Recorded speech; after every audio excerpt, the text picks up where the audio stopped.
पुराने जमाने की बात है, जब पहाड़ धुंध में छिपे होते थे और वादियां जादू से भरी होती थीं।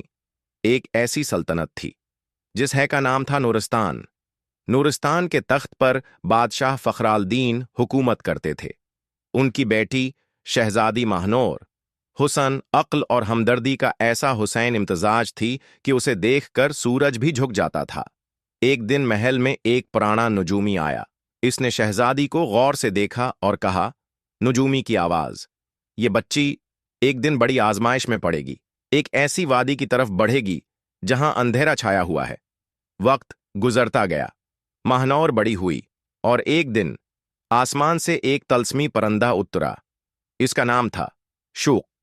परंदे की आवाज हल्की, होशियार, आए शहजादी, तलस्मी वादी में हजारों लोग कैद हैं। तुम ही वो हो जो उन्हें आजाद कर सकती हो। माहिनूर ने हचकचाए बगैर हामी भरी।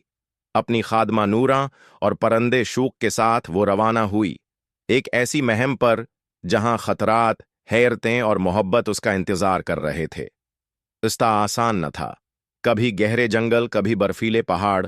फिर एक दिन वो एक जवान शहजादे से टकरा गईं। शहजादा तैमूर।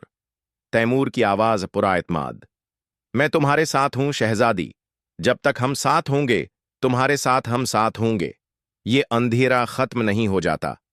वक्त के साथ साथ उनके दिल एक दूसरे के करीब आने लगे, लेकिन मोहब्बत के रास्ते में सबसे बड़ा दुश्मन जादूगरनी नीलाफरी अभी जिंदा थी।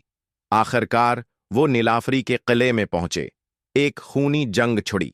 शहजादी ने शूक की मदद से नीलाफरी का राज जान लिया। जादूगरनी की आवाज करख्त, मेरा हार छीनने की हिम्मत कैसे की लड़की? माहनूर मजबूत अंदाज में, क्योंकि रोशनी अंधेरे से हमेशा जीतती है।